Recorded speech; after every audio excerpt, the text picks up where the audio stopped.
Irish Spectrum it is, Spectrum International. Good to have you along. I'm Jerry Byrne. My next guest from the Integrated Education Fund, known as IEF, will outline how, since the late 1970s, parents in Northern Ireland have been the driving force for unity, creating environments where children of all faiths and none learn together in an atmosphere of shared understanding. Now, Belfast's Lagan College opened 36 years ago with just 28 pupils in different and dangerous times. It's soon to have 1,200 students and is a template for excellence. Great strides have been made, and we'll hear about the role of the IEF and details of a fantastic fundraising comedy night with an all-star lineup billed as class acts on the 30th of October at the iconic venue Union Chapel in Islington. You can book at store.unionchapel.org.uk or see our website. Now, online, I'm delighted to welcome IEF's campaign fundraiser, Ronan McCay. Ronan, great to speak to you. Thank you, Jerry. Thanks for having me on.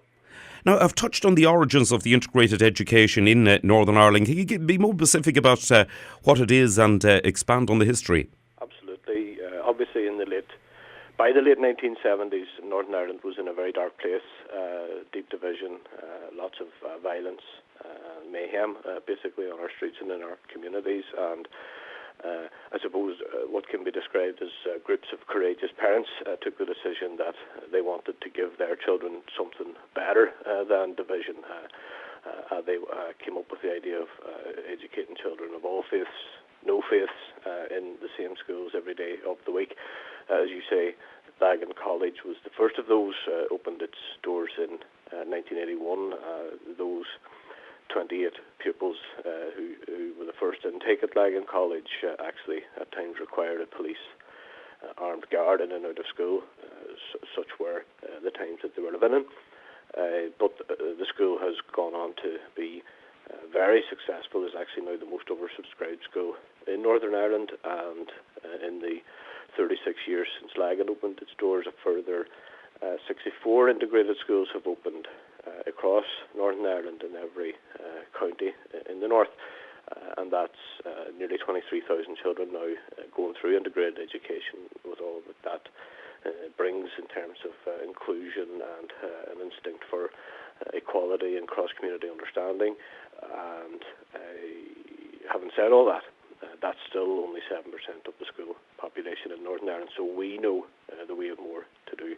Every integrated school is opened by parents, not by the Department of Education, and so our work in the IEF is to support those parents to get the schools going and to keep them growing, and that's why we raise money to help get those schools started and to provide support for them to ensure that they can continue to grow. Indeed. And you're outward facing in this context. What is the connection between the integrated education in Northern Ireland and the Irish community in London? Well, we are fundraisers, so we will raise money wherever we can. And obviously in London there is a huge Irish community. We have a lot of people living over there who have Irish roots, and particularly we engage with a lot people with Northern Irish roots. We're very lucky to have as our campaign chair Baroness Mayblood in the House of Lords. She has been a champion for integrated education for many years. She's hugely respected across all of Northern Ireland from a trade union background, and is a real champion for cross-community causes, including integrated education. So Baroness Blood works with us to engage with the Irish community in London. People who have left Northern Ireland maybe want to find a way of putting something back in. They maybe have left and gone on to achieve significant things in their own professional lives, and often want to do something to help Northern Ireland. And they see often that integrated education is a cause that is worth supporting, and it's worth their while getting involved with the IEF. So we're very blessed to have a strong support base in London, but also in other parts of these islands. We have good support in Edinburgh and Glasgow and Dublin, and also beyond that, in the United States and in Canada, and even as far away as Australia. The IEF is able to raise money working with Irish communities wherever we can. But London would be our first port of call for that, because just the population base is there. Right. Now, there's, as I mentioned earlier on, there's that big night coming up and it's an entertainment night, and it's going to the entertainment is collectively called Class Acts. So how did they come about? Yeah, this is somewhat strange, I suppose, in how it came around, and it may not look like an obvious event for integrated education. But basically last year in Northern Ireland, in the, I suppose, equally iconic Ulster Hall, the IEF held a stand-up comedy night. One of the performers was Wendy Wasson, whose husband is from Northern Ireland. He's an actor. Stephen Hagan, and Stephen and his family have been supporters of integrated education for a long time. So Wendy was involved in that stand-up night, and afterwards said to us that she would love to help us to do something similar in London. We were very happy to work with Wendy on that basis, and she opened her little contact book and got back to us very quickly to say that Al Murray and Sarah Pascoe were on board, as well as adding Donnelly to the bill.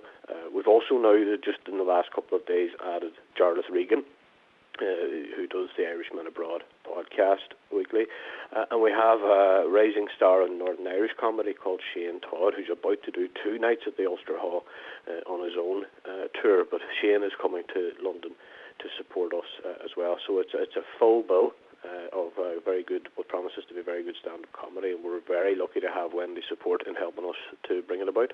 Indeed so, and I believe there's going to be some music afterwards. Yes, we're working on the fine detail of that, but you can't really have an Irish night without some form of musical entertainment to cap it all off. So we'll be finalising those details and making more announcements over the next 4 weeks as we go along. I'm not sure exactly what the music's going to be yet. It's not going to be me singing. I can guarantee people that. Right. Now, interesting. Union Chapel. Union Chapel is actually a working church, always sort of lends itself to a great atmosphere. And those artists, indeed, many of them giving their time, as you said, household names we're talking about here. Yeah. And I would say, do try and make it along. Class Acts, it's at 7:30 p.m. at Union Chapel on the 30th of October. The link to booking as a website is on our website, irishradio.org. If it's not possible for you to attend, you can still donate to the work of IEF. Find out more at www.ief.org.uk. Ronan, it's so worthwhile. All credit to you, your colleagues, and of course the performance on the 30th, the great night on the cards. Thank you very much, Jerry. I appreciate the opportunity. Ronan, it's a real pleasure. Thank you very much indeed. And here's hoping for an absolutely cracking night. Absolutely. Thank you for your time. Ronan, a real pleasure. Thank you indeed. Take care.